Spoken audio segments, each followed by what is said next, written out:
नमस्कार। हमारे आध्यात्मिक यात्रा के चैनल पर आप सभी सत्य और भक्ति के खोजियों का हृदय से अभिनंदन है। आज हम समय के चक्र में एक ऐसे अद्भुत, एक ऐसे दुर्लभ और एक ऐसे परम कल्याणकारी दिवस के द्वार पर खड़े हैं जिसकी प्रतीक्षा देवता भी करते हैं। एक ऐसा दिन जो वर्षों के अंतराल के बाद आता है, जब सृष्टि के दो सबसे बड़े आधार स्तंभों पालक और संहारक हरि और हर की ऊर्जा एक बिंदु पर आकर मिलती है। जी हाँ, हम बात कर रहे हैं 21 जुलाई 2025 के उस महादिवस की, जब श्रावण मास के कृष्ण पक्ष की कामिका एकादशी का महाव्रत देवाधिदेव महादेव के प्रिय सावन के दूसरे सोमवार के साथ पड़ रहा है। यह केवल एक तिथि या एक व्रत नहीं है, ये एक ब्रह्मांडीय घटना है। ये एक सुनहरा अवसर है अपने जीवन की दिशा को बदलने का, अपने कर्मों के लेखे को शुद्ध करने का और अपनी हर सात्विक मनोकामना को पूर्ण करने का।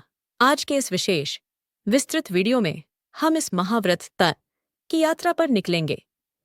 हम जानेंगे कि इस दिन का महत्व क्या है, व्रत की तैयारी कैसे करें, संपूर्ण पूजा विधि क्या है, कौन सी कथाएं सुने, किन मंत्रों का जाप करें और कैसे इस एक दिन के अनुष्ठान से अपने जीवन को रूपांतरित करें।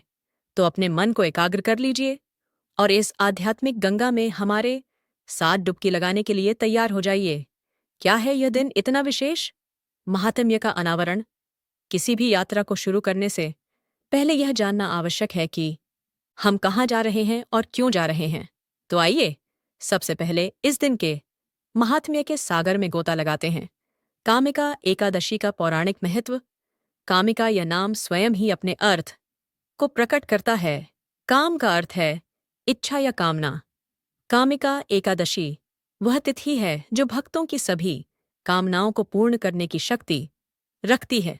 पद्म पुराण में स्वयं भगवान श्री कृष्ण धर्मराज युधिष्ठिर को इसका महत्व बताते हुए कहते हैं, हे राजन, श्रावण मास के कृष्ण पक्ष की इस एकादशी का नाम कामिका है। इसके सुनने मात्र से ही वाजपेय यज्ञ का फल मिलता है।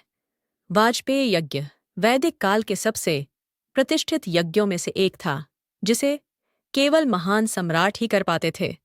और यहाँ भगवान कह रहे हैं कि केवल इस एकादशी की कथा सुनने से ही उतना पुण्य प्राप्त हो जाता है। वे आगे कहते हैं कि इस दिन जो भी मनुष्य भगवान विष्णु का पूजन करता है, उससे देवता, गंधर्व और नाग सभी पूजित हो जाते हैं। जिन्हें गंगा, काशी, नैमिषारण्य या पुष्कर में स्नान करने का अवसर नहीं मिला, उन्हें कामिका एकादशी का व्रत करके वह सब फल प्राप्त हो जाता है। इस व्रत का सबसे बड़ा महात्म्य है पापों का नाश।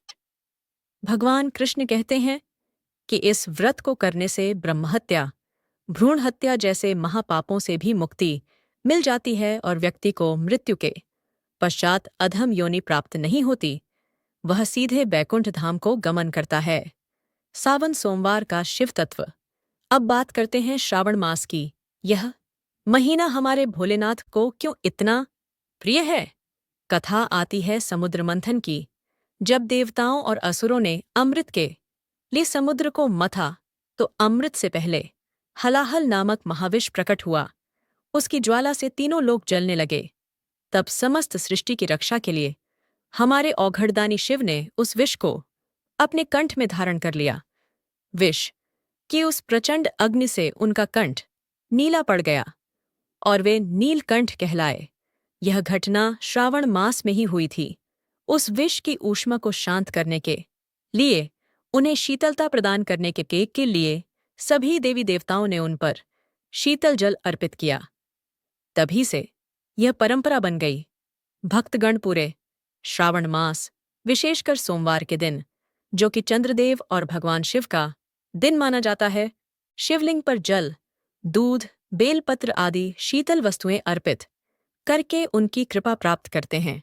सावन सोमवार का व्रत करने से भगवान शिव शीघ्र प्रसन्न होते हैं और भक्तों को आरोग्य, धन, समृद्धि और विशेष रूप से सुयोग्य जीवन साथी का वरदान देते हैं। हरिहर मिलन का महासंयोग 21 जुलाई 2025। अब कल्पना कीजिए, एक ओर भगवान विष्णु का परम प्रिय एकादशी व्रत जोगे पापों का नाश कर कामनाओं की पूर्ति करता है। दूसरी ओर भगवान शिव का परम प्रिय सावन सोमवार व्रत, जो कष्टों को हर कर मनोवांछित फल देता है। और 2025 में ये दोनों एक ही दिन आ रहे हैं। यह हरिहर मिलन का दिन है। हरि यानी विष्णु और हर यानी शिव। शास्त्रों में कहा गया है, शिवस्य हृदयम विष्णु विष्णोश्च हृदयम शिवः, अर्थात शिव का हृदय विष्णु है और विष्णु का हृदय शिव है। वे दोनों एक ही परम तत्व के दो स्वरूप हैं। सामान्य दिनों में हम उनकी अलग अलग पूजा करते हैं, लेकिन इस दिन प्रकृति हमें उन दोनों की संयुक्त ऊर्जा से जुड़ने का अवसर दे रही है। इस दिन की गई पूजा का फल सामान्य दिनों से कई हजार गुना अधिक होता है। ज्योतिषीय दृष्टि से भी इस दिन वृद्धि योग, सर्वार्थ सिद्धि योग और अमृत सिद्धि योग जैसे कई शुभ योग बन रहे हैं, जो इस दिन को किसी भी अनुष्ठान, ध्यान, मंत्र, जाप या संकल्प की पूर्ति के लिए अमोघ बना देते हैं। व्रत की तैयारी दशमी तिथि का अनुशासन 20 जुलाई 2025। महान अनुष्ठान की तैयारी एक दिन पहले से ही शुरू हो जाती है। कामिका एकादशी का व्रत दशमी तिथि से ही आरंभ माना जाता है। मानसिक तैयारी, सबसे पहले अपने मन को इस व्रत के लिए तैयार करें। सभी प्रकार की चिंताओं, तनाव और द्वेष को एक तरफ रख दें। स्वयं को याद दिलाएं कि आप यह व्रत किसी सांसारिक दिखावे के लिए नहीं, बल्कि आत्मशुद्धि और भगवत कृपा के लिए कर रहे हैं। शारीरिक और आहारिक शुद्धि, एक भुक्त रहें। दशमी के दिन सूर्योदय के बाद केवल एक बार भोजन करें। यह भोजन पूर्णतः सात्विक होना चाहिए। सात्विक भोजन क्या है? ऐसा भोजन जो शरीर को पोषण दे और मन को शांत रखे, जैसे फल, सब्जियां, दूध, दही। इस दिन लहसुन, प्याज, मांस, मदिरा, मसूर की दाल, बैंगन और शहद जैसे तामसिक और राजसिक पदार्थों का सेवन भूलकर भी न करें। ये पदार्थ शरीर में उत्तेजना और मन में चंचलता पैदा करते हैं, जो व्रत के लिए बाधक हैं। ब्रह्मचर्य का पालन दशमी की रात्रि से लेकर द्वादशी की सुबह तक पूर्ण ब्रह्मचर्य का पालन करना अनिवार्य है। इसका उद्देश्य ऊर्जा को संरक्षित कर उसे आध्यात्मिक दिशा में लगाना है। पूजा सामग्री का संचय, व्रत के दिन भागदौड़ से बचने के लिए पूजा की सभी सामग्री दशमी को ही एकत्रित कर लें। भगवान विष्णु के लिए भगवान विष्णु या श्री कृष्ण की प्रतिमा, फोटो, पीला वस्त्र, पीले फूल, गेंदा, अमलतास, फल विशेषकर केले, पंचामृत, कच्चा दूध, दही, घी, शहद, शक्कर का मिश्रण, तुलसी दल, यह दशमी को ही तोड़कर रख लें। एकादशी को तुलसी तोड़ना वर्जित है।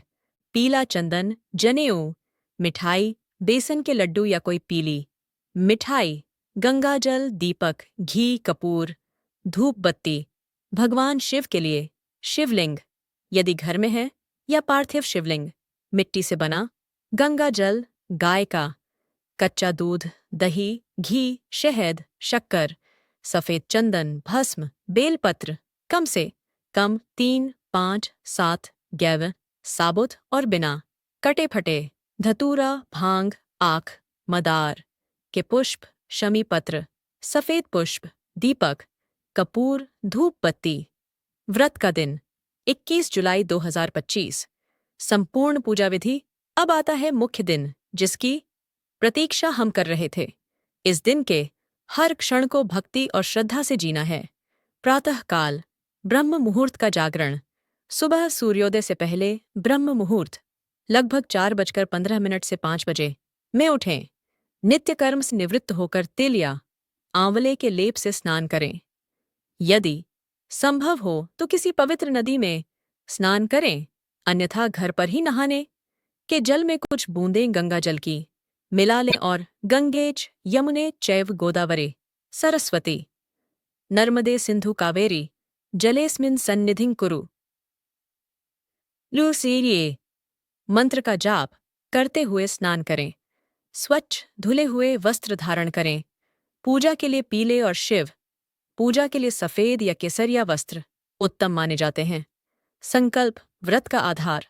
पूजा आरंभ करने से पहले संकल्प लेना अनिवार्य है। बिना संकल्प के कोई भी पूजा या व्रत अधूरा माना जाता है। घर के पूजा स्थान को साफ करके एक चौकी पर पीला और सफेद वस्त्र बिछाएं। भगवान विष्णु और भगवान शिव की प्रतिमा स्थापित करें। पूर्व दिशा की ओर मुख करके आसन पर बैठें। अपने दाहिने हाथ में थोड़ा जल, एक पुष्प, एक सुपारी और एक सिक्का लें। अक्षत चावल का प्रयोग न करें। अब पूरी श्रद्धा से दोनों देवताओं का ध्यान करते हुए संकल्प लें। एयुएम विष्णुर्विष्णुर्विष्णु। अद्य यहाँ वर्तमान तिथि, वार, नक्षत्र, योग का उच्चारण करें। यदि न पता हो तो आगे बढ़ें। मम कायिक, वाचिक, मानसिक, ज्ञाताज्ञात समस्त पाप अक्षय पूर्वकम धर्म, अर्थ, काम, मोक्ष रूप चतुर्विध पुरुषार्थ प्राप्तये तथा च मम सकल मनोरथ सिद्धये श्रीमन् महाविष्णो तथा देवदेवेश्वरस्य श्रीमहादेवस्य प्रीत्यर्थम अद्य कामिका एकादशी तथा श्रावण सोमवासरस्य व्रतमहं करिष्ये। यह बोलकर हाथ का जल भूमि पर छोड़ दें और उस जल को मस्तक पर लगा लें। आपका व्रत अब संकल्पबद्ध हो गया है। भगवान विष्णु की षोडशोपचार पूजा। संकल्प के बाद सबसे पहले भगवान विष्णु की पूजा आरंभ करें। ध्यान और आवाहन। हाथ जोड़कर भगवान विष्णु का ध्यान करें। एयुएम सहस्रशीर्षा पुरुष मंत्र से उनका आवाहन करें। आसन इदम आसनम समर्पयामि कहकर उन्हें बैठने के लिए एक पुष्प अर्पित करें। पाद्य एतानि पाद्यम समर्पयामि कहकर उनके चरण धोने के भाव से एक पात्र में जल अर्पित करें। अर्घ्य चंदन पुष्प मिश्रित जल से अर्घ्य दें। आचमन मुख शुद्धि के लिए आचमन हेतु जल अर्पित करें। स्नान सबसे पहले शुद्ध जल, फिर पंचामृत और फिर शुद्ध जल से भगवान की प्रतिमा को स्नान कराएं। स्नान कराते समय विष्णु सहस्रनाम या एयुएम नमो भगवते वासुदेवाय का जाप करते रहें। वस्त्र और यज्ञोपवीत भगवान को पीले वस्त्र और जनेऊ अर्पित करें। गंध पीला चंदन का तिलक लगाएं। पुष्प पीले पुष्प और माला अर्पित करें। तुलसी दल यह सबसे महत्वपूर्ण है।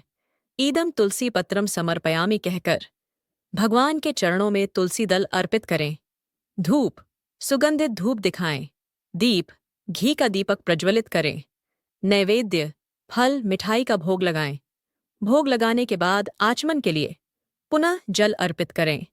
तांबूल और दक्षिणा पान और दक्षिणा अर्पित करें। आरती कपूर जलाकर भगवान विष्णु की आरती करें। जय जगदीश हरे प्रदक्षिणा और क्षमा प्रार्थना परिक्रमा करें और पूजा में हुई किसी भी त्रुटि के लिए क्षमा याचना करें। भगवान शिव की रुद्राभिषेक पूजा। विष्णु पूजा के बाद अब भगवान शिव की पूजा करें। ध्यान और आवाहन। भगवान शिव का ध्यान करें। अभिषेक यह शिव पूजा का सबसे महत्वपूर्ण अंग है। शिवलिंग पर धीरे धीरे जल की धारा अर्पित करते हुए अभिषेक करें। गंगा जल सभी पापों के नाश के लिए। कच्चा दूध आरोग्य और दीर्घायु के लिए। दही जीवन में स्थिरता और खुशी के लिए। घी तेज और शक्ति के लिए। शहद वाणी में मधुरता और समाज में सम्मान के लिए। शक्कर गन्ने का रस धन धान्य और समृद्धि के लिए।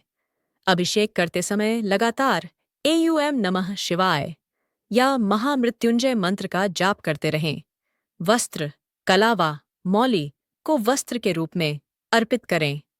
चंदन और भस्म शिवलिंग पर चंदन और भस्म का त्रिपुंड बनाएं। बेलपत्र एयुएम नमः शिवाय बोलते हुए एक एक करके बेलपत्र अर्पित करें। ध्यान रहे कि बेलपत्र की चिकनी सतह शिवलिंग को स्पर्श करे और डंठल आपकी ओर हो। अन्य सामग्री धतूरा भांग शमी पत्र आँख के पुष्प आदि जो भी उपलब्ध हो अर्पित करें। धूप और दीपक दिखाएं। नैवेद्य, रतुफल या कोई सफ़ेद मिठाई का भोग लगाएं। आरती, कपूर से भगवान शिव की आरती। कर्फर, एयुएम जय शिव ओंकारा। प्रदक्षिणा और क्षमा प्रार्थना, शिवलिंग की आधी परिक्रमा करें। सोमसूत्र को लांघा नहीं जाता और पूजा में हुई भूल के लिए क्षमा मांगें। दिनचर्या और नियम व्रत को कैसे साधें? पूजा के बाद व्रत का असली संयम शुरू होता है। अन्न का त्याग, इस दिन किसी भी प्रकार का अनाज, गेहूं, चावल, दालें और नमक, साधारण नमक का सेवन पूर्णतः वर्जित है। फलाहार, यदि आप बिना कुछ खाए नहीं रह सकते तो आप फलाहार कर सकते हैं। आप फल, मेवे, दूध, दही और जूस ले सकते हैं। शाम की पूजा के बाद आप सेंधा नमक युक्त फलाहार जैसे साबूदाने की खिचड़ी, सिंघाड़े या कुत्तू के आटे की पूड़ी या हलवा ग्रहण कर सकते हैं। मौन और मंत्र जाप, यथासंभव मौन रहने का प्रयास करें। यदि बोलना आवश्यक हो तो केवल मधुर और सत्य वचन बोलें। पूरे दिन अपने मन को एयुएम नमः शिवाय और एयुएम नमो भगवते वासुदेवाय के जाप में लगाए रखें। आप चाहें तो इन मंत्रों की माला भी कर सकते हैं। निद्रा का त्याग, व्रत के दिन में सोने से बचना चाहिए, इससे व्रत का पुण्य क्षीण होता है। सत्संग और स्वाध्याय, धार्मिक ग्रंथों का पाठ करें, भजन सुनें और इस व्रत से संबंधित कथाओं को पढ़ें या सुनें। अहिंसा, मन, वचन और कर्म से किसी भी जीव को कष्ट न पहुंचाएं। इस दिन पेड़ से पत्ते तोड़ना भी वर्जित माना गया है। कथा श्रवण व्रत की आत्मा, बिना कथा सुने व्रत अधूरा रहता है। कथा सुनने से व्रत का उद्देश्य और फल स्पष्ट होता है। कथा सुनाते समय पार्श्व संगीत धीमा और भावनात्मक हो। कामिका एकादशी व्रत कथा। प्राचीन काल में एक गांव में एक ठाकुर रहता था। वह स्वभाव से बहुत क्रोधी था। एक दिन किसी बात पर उसका एक ब्राह्मण से झगड़ा हो गया और क्रोध में आकर ठाकुर ने उस ब्राह्मण पर प्रहार कर दिया, जिससे ब्राह्मण की मृत्यु हो गई। ठाकुर पर ब्रह्महत्या का महापाप लग गया। वह अपने इस पाप का प्रायश्चित करना चाहता था। उसने मृत ब्राह्मण का क्रियाकर्म करना चाहा, लेकिन अन्य पंडितों ने उसके घर आने से और भोजन करने से इनकार कर दिया। वे बोले, तुम ब्रह्महत्या के पापी हो, हम तुम्हारे घर का अन्न ग्रहण नहीं कर सकते। अपने ही समाज द्वारा बहिष्कृत होकर ठाकुर बहुत दुखी हुआ। वह एक जंगल में चला गया जहां उसे एक सिद्ध मुनि मिले। ठाकुर ने उन्हें अपनी पूरी व्यथा सुनाई और इस महापाप से मुक्ति का उपाय पूछा। मुनि ने दया करके उसे बताया, हे ठाकुर, तुम श्रावण मास के कृष्ण पक्ष में आने वाली कामिका एकादशी का व्रत पूरी विधि और श्रद्धा से करो। भगवान श्री हरे विष्णु की कृपा से तुम्हारा यह महापाप अवश्य ही नष्ट हो जाएगा। ठाकुर ने मुनि के कहे अनुसार कामिका एकादशी का व्रत रखा। दिन भर पूजन अर्चन किया। रात्रि में जब वह भगवान की प्रतिमा के पास ही सो रहा था तो उसे स्वप्न में स्वयं भगवान विष्णु ने दर्शन दिए और कहा, हे ठाकुर, तुम्हारे व्रत से मैं अत्यंत प्रसन्न हूं। तुम्हारा ब्रह्महत्या का पाप नष्ट हो गया है। अब तुम पाप मुक्त हो। इस प्रकार उस एक व्रत के प्रभाव से ठाकुर को इतने बड़े पाप से मुक्ति मिल गई और अंत में वह विष्णुलोक को प्राप्त हुआ। सावन सोमवार व्रत कथा। एक नगर में एक साहूकार रहता था। वह बहुत धनी था, पर उसे संतान न होने का दुहक हमेशा सताता था। वह हर सोमवार को शिव मंदिर जाकर पूरी भक्ति से व्रत और पूजा करता था। उसकी भक्ति से प्रसन्न होकर एक दिन माता पार्वती ने भगवान शिव से कहा, प्रभु, यह साहूकार आपका अनन्य भक्त है, आप इसकी मनोकामना पूर्ण क्यों नहीं करते? शिवजी बोले, पार्वती, इसके भाग्य में पुत्र का योग नहीं है। माता पार्वती ने हठ किया, नहीं प्रभु, आपको इसे पुत्र का वरदान देना ही होगा। तब शिवजी ने कहा, ठीक है, तुम्हारे कहने पर मैं इसे पुत्र का वरदान तो देता हूं, पर वह बालक केवल 12 वर्ष की आयु तक ही जीवित रहेगा। यह बात साहूकार ने सुन ली। उसे दुख तो हुआ, पर उसने इसे शिव का प्रसाद मानकर स्वीकार किया। समय पर उसे एक सुंदर पुत्र हुआ। जब बालक 11 वर्ष का हुआ तो साहूकार ने उसे उसके मामा के साथ पढ़ने के लिए काशी भेज दिया। उसने अपने साले को बहुत सारा धन देकर कहा, रास्ते में यज्ञ करते जाना और ब्राह्मणों को भोजन कराते जाना। वे चलते चलते एक नगर में पहुंचे जहां एक राजकुमारी का विवाह था। जिस राजकुमार से विवाह होना था वह काना था। यह बात छिपाने के लिए राजकुमार के पिता ने साहूकार के सुंदर पुत्र को दूल्हा बनाकर विवाह की रस्में पूरी करवा दी। लेकिन साहूकार के पुत्र ने ईमानदारी दिखाते हुए राजकुमारी के दुपट्टे पर लिख दिया, विवाह मुझसे हुआ है, पर तुम्हें काने राजकुमार के साथ भेजेंगे।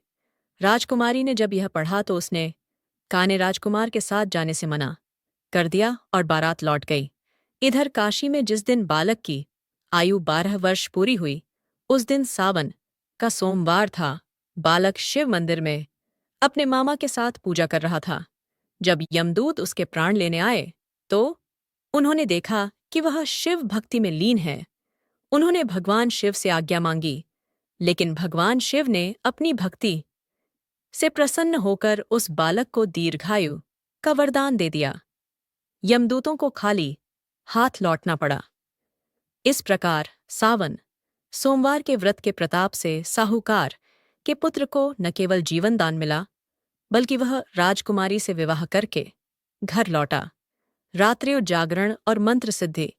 एकादशी की रात्रि में जागरण का विशेष महत्व है।